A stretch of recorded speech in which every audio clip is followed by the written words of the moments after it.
Welcome to a new episode of Cheaters Always Cheat. Like, subscribe, and share to stay connected. Around the beginning of March, my wife's behavior took a strange turn. I have a strong gut instinct, and after she went out with her friends and came home a little drunk, I knew something was off. It was around midnight, and it was unusual for her to go out and get drunk since she usually had to drive home. But that night was different. When I asked her about her whereabouts and what she did, like always did before, she just stared at me blankly and gave short, one-word answers. That's when I knew something was definitely wrong. I started asking her about her daily plans and how her day went, trying to get some clarity, but she started getting irritated and accused me of investigating her. This was a major red flag for me. She became distant and short-tempered with me and the kids. Our son is 11 and our daughter is 6. And then every time she came home, she seemed unhappy and withdrawn. So I made a difficult decision. I decided to get a tracking GPS. It was a conflicting choice because I trusted my wife, and I hoped it was just a phase and not indicative of any serious marital problems. Yes, we had our arguments since we're both stubborn, but we always managed to work things out. I started tracking her mainly to ease my own worries and to see if she was being honest with me. With the GPS, I knew her whereabouts every minute of the day, or at least where her car was. But unfortunately, whenever she told me what she was doing and where she was, it never matched up with the GPS data. So now I started getting really suspicious. To support my suspicions, I checked her phone records and started noting down when they were 1 to 2 hours missing from her day. She's a registered nurse and recently got a new job at a hospice as a professional liaison, basically a marketer for the hospice. It's a great job with lots of flexibility, where she gets to drive around all day and visit doctors' offices. Plus, they provided her with a laptop and an extra phone, which probably made it easier and more tempting for her to stray. About 3 weeks after I started tracking her, we went on vacation to St. Martin.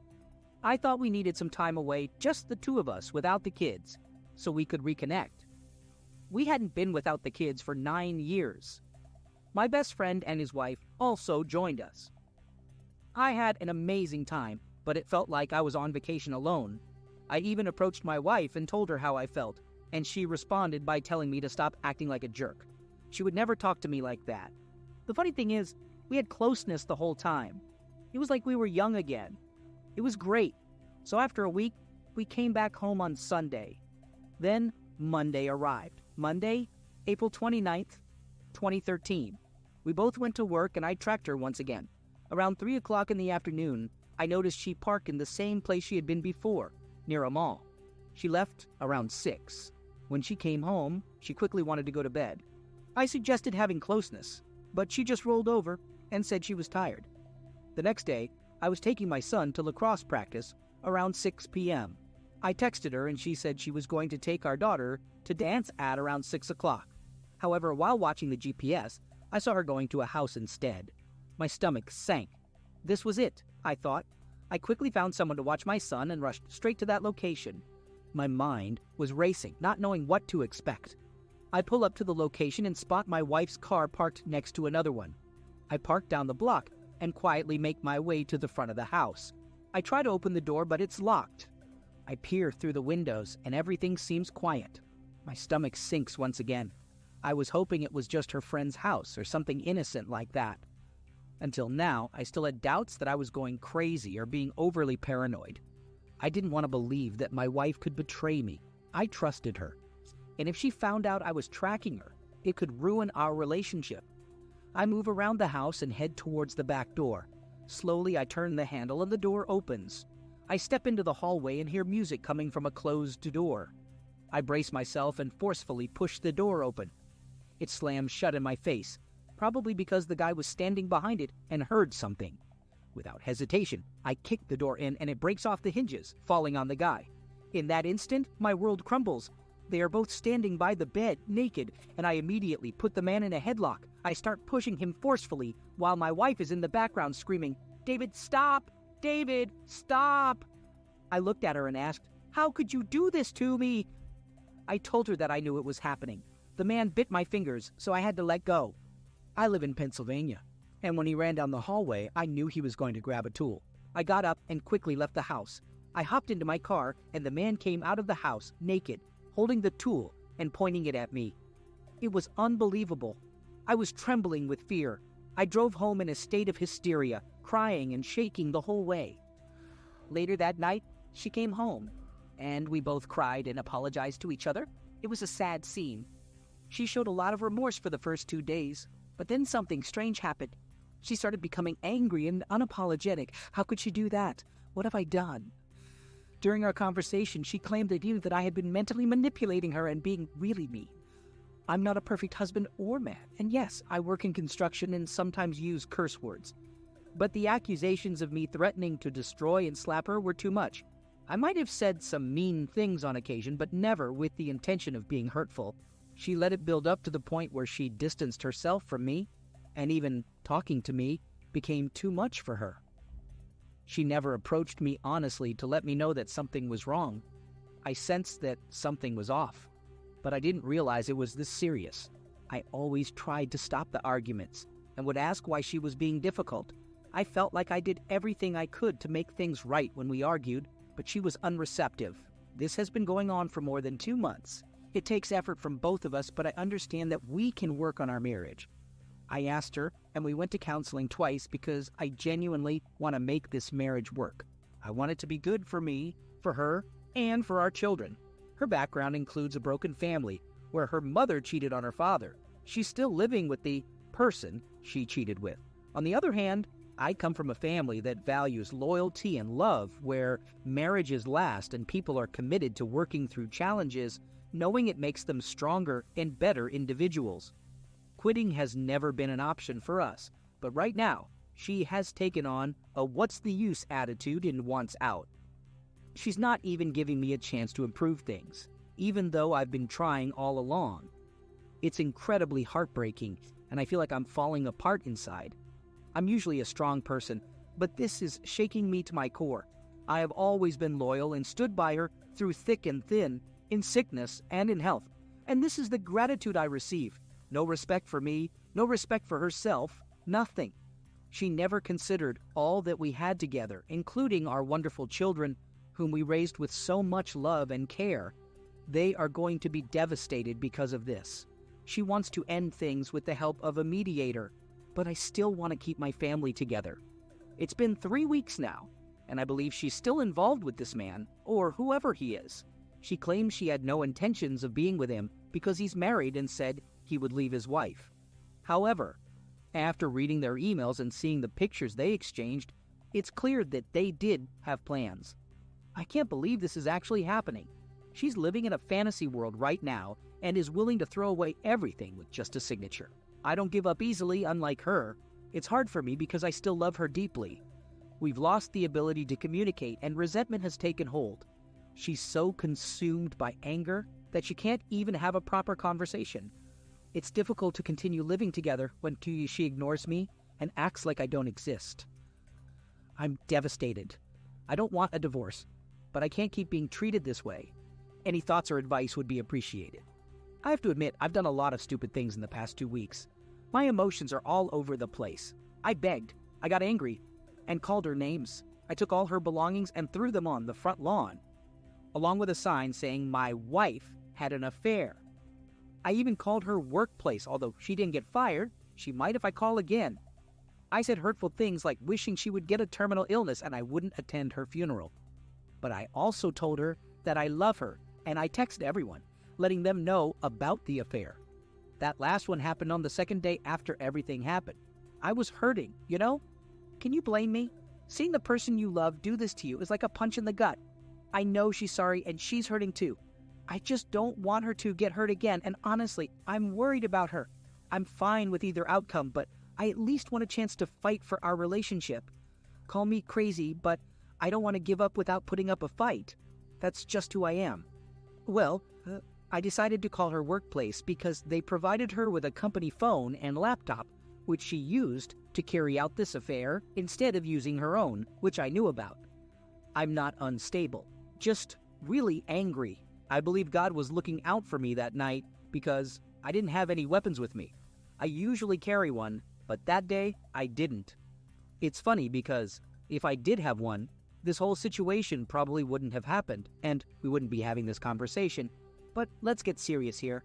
I love my wife unconditionally because I was raised in a good home with good values. She, on the other hand, went through a divorce and had a tough childhood since she was 6 years old. Just wanted to point that out. I love my kids. And yes, I realize that telling everyone about what happened may not have been the wisest choice, but I have to admit it made me feel somewhat good. Oh, and I forgot to mention the best part. You're going to love this. Last Sunday we were talking in bed, and I told her that I'm not a pushover, as someone suggested I might be an insecure weak man, and that I'm over the whole situation, and I just want her to be happy. We even hugged. It was nice. But then I said that I'm going to start looking around for someone because I was feeling lonely. Guess what? She completely freaks out, starts slapping me, and screams at me to get out of our house, even though it belongs to both of us. She runs into the kitchen, and I follow her, telling her that she's crazy. And then the worst thing happened. It showed me how messed up and lost my wife truly was. She grabs the butcher block, takes out the biggest butcher knife from there, and points it at my chest, telling me to get the hell away from her. I calmly stepped back and called the state police.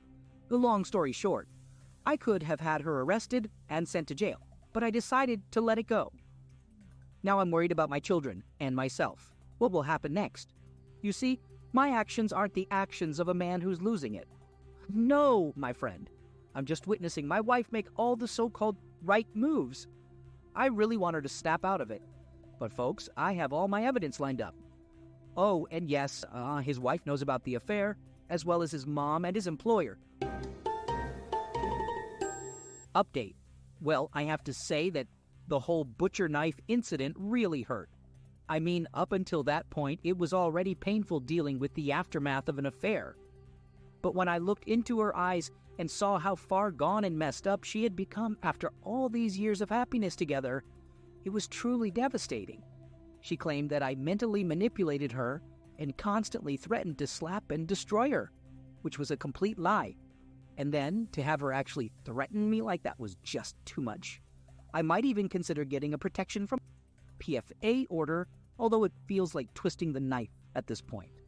But it wouldn't hurt to take steps to protect not just myself, but also my kids. I've reached a point where I've given up, and strangely enough, it feels liberating not to care anymore. It really puts things into perspective for me. She's just too immature and wild, and definitely not mature enough for the professional world. If she wants to use closeness to climb the ladder, then she can go right ahead. What I need is someone who will love me unconditionally, like I do for her, but also respect me as a real professional and a real woman. I deserve better, but I want to make it clear that I'm not rushing into any legal paperwork. She wants to handle things through mediation and get an easy way out because she failed to prepare herself. Maybe she thought she wouldn't get caught, and now she wants to avoid spending money on a lawyer and making her case, thinking it'll be a joke because I have a powerful attorney who knows how to handle these situations. She'll end up with nothing. I have the kids, so I can rest assured in that aspect. I handed her the divorce papers yesterday, and suddenly she started crying, sobbing, uncontrollably because she realized the serious consequences this would have on her career, our children, and everything else. She pleaded with me not to go through with it, saying she wanted us to handle this in a civil manner. But honestly, after being together for 16 years, married for 9, and throwing everything away in just 2 months because this new guy was nice. Sorry, but Mr. Civility has left the building. I think now I'm just out for revenge. I refuse to be made a fool of. And honestly, I don't even care if I have to be around her for the next 12 years until our youngest turns 18. I want her to feel uncomfortable and regretful every time she sees me. Nothing less will suffice. As for my children, I'll take care of them because I'm a genuinely good parent. Every decision I've made in my married life has been with their best interests in mind. It seems like this world is filled with cowards and liars these days. Listen, everyone. Unfortunately, this is the reality of my situation. It's happening to me. My hearing for the protection order is tomorrow. She knows where I was the entire weekend, so I'm covered in that regard. Should I still go through with it? Because, honestly, I don't want her around my children until after the hearing, especially given what I discovered about her taking pills. Is that a smart move? Just to show that I'm serious about protecting and ensuring the well-being of my little ones. Edit. The logical thing to do is that I went inside her car and found the pills. I saw the residue, even tasted it to confirm, because she was looking up ways to hide it. But little does she know I have the second key fob. So it was pretty easy to uncover. I'm not that stupid. Yes, they met through their careers, but they don't necessarily work together. Then at the hearing tomorrow, they'll see that I'm not joking around and that the protection order wasn't out of spite. It will demonstrate that I'm taking all the necessary steps to protect my children. And when I bring up the pill situation, they'll understand that I'm serious. I'm coming back from a vacation in Virginia Beach with the kids, and if I go back home and sleep under the same roof as her, then the protection order is a joke. You know what I mean? Update. Just got a 3-month PFA no contact order against my wife. Pill situation is only for custody. The issue with the pills only pertains to custody. We're headed towards divorce, and I think she'll soon try to get one against me as well. Ha. I hope they realize it's just out of spite. She's planning to file for divorce first, and then she'll focus on custody. Well, I'll make sure the custody arrangement is in my favor. I'm staying strong for my kids because I've already processed the shock.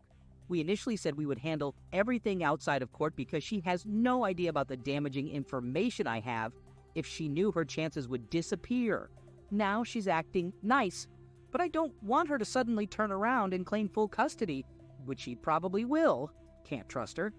She hinted at it one day by saying things like, "I want better for my kids and I deserve better." That wasn't really her talking. That's why I have a private investigator currently gathering information about her.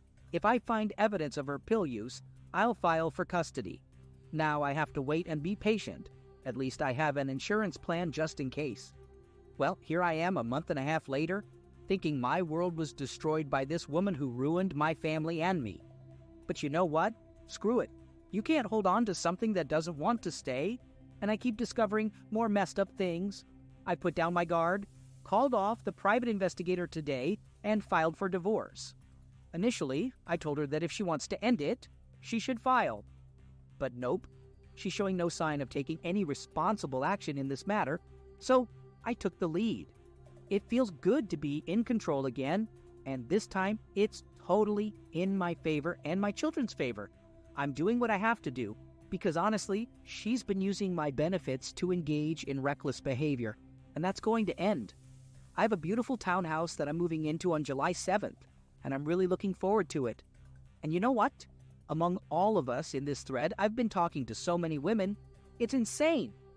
Turns out there are still more good people in this world than bad, because I've been talking to all the good ones, apparently. Divorce is more common than I thought, which is sad but true.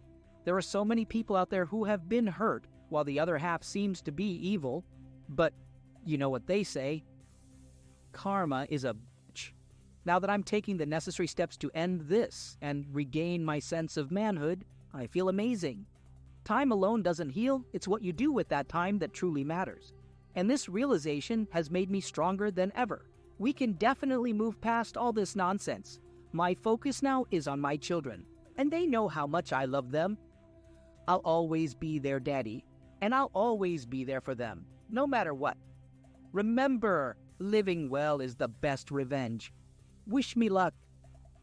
Oh, and one more thing. I had all these pictures and footage from the private investigator. I was actually thinking of making a YouTube video and sharing it with everyone as a farewell gift. Ha ha. It's only fair, right? Second story. Back in college, I met this amazing woman who I thought was the love of my life. We dated for a solid 2 years and had a grand wedding after a 10-month engagement. Her family had some money, and they lived in a small town down south. We were both working on our education goals. I was pursuing a master's degree in engineering, while she was finishing up her doctorate in anthropology. During the summer, she got an opportunity to make some extra cash by being an assistant on a religious studies trip to Jamaica. When she asked me about it, I didn't think twice. I mean, she would get to visit Jamaica and even get paid for it. I saw no downside other than missing her presence at home for 6 weeks. Little did I know that she had been sneaking around with the professor, who had arranged the trip. We had even hung out together, smoked weed, and had a few drinks. I considered him a friend. The trip turned into their personal getaway to fool around all over the island. Meanwhile, I was clueless and happily going about my weeks, working extra shifts to match the money she was making so I could surprise her. It was actually one of the students from the trip who reached out to me and spilled the beans. At first, I didn't believe him, but then I started looking for evidence on my own. One night, while she was asleep, I couldn't resist the urge and checked her texts. Surprisingly, there was nothing incriminating there. But then, I stumbled upon a few voicemail messages, and that's when it hit me. There was a message from that jerk professor expressing his excitement about how close they came to getting caught. That was the breaking point for me. I opened up her laptop and dove into her emails. It was a heap of garbage, with them making fun of me for being clueless and boasting about their escapades in our bed. It was absolutely heartbreaking to discover so much betrayal. I was still too hurt to take any action, feeling completely lost. I had no clue what to do, so I decided to sit on it for a couple of weeks and try to act as normal as possible. Suddenly, I started noticing everything, and I felt incredibly dumb for not seeing the signs earlier. There were so many of them, but one stood out in particular. I realized that our stash of homemade marijuana oil, seriously, if you haven't tried it, you should, was decreasing, even though we weren't getting close. It was obvious that they were using the product of my hard work to enhance their pleasure. This made me furious, like ridiculously angry, Hulk-level mad. That's when it hit me like a ton of bricks. I was a complete joke to these jerks, and they were taking advantage of the oil I made while fooling around in my bed. I didn't feel hurt anymore. All I wanted was to make them hurt. So, while she was supposedly studying at the library, I prepared a new batch of oil. I made sure to add enough marijuana to maintain its usual scent, but I also mixed in some poisonous ivy from our backyard. After refilling the spray bottle we used for application, I patiently waited. A few days went by and I started working extra hours just to be out of the house more often. Then it happened. Bam! They took the bait. That night, after she fell asleep, my plan swung into action. I sneaked her phone away and deleted my contact information, replacing it with his number saved as mine. I went to bed, but I couldn't sleep. It felt like I was 5 years old on Christmas Eve, filled with anticipation. Dawn broke, and she was in the shower. That's when I received a text. "I'm super itchy. Are you okay?" Now, my moment had arrived. "Listen, I thought it had cleared up, but I guess I had a flare-up. I'm sorry, but I have an STD, and I guess you have it now too." I could hear this witch squeal in the shower, and I had to cover my mouth to keep from bursting into laughter. I continued to tell her that it was time to end things. A new semester was about to start, and I kind of had a small crush on another teaching assistant. I wanted her to be furious. This woman never heard the word no while growing up and had never faced rejection, especially not from a balding guy in his 50s with an STD. When she finished her shower, it was evident that she had been crying, but I could also see the anger burning in her eyes.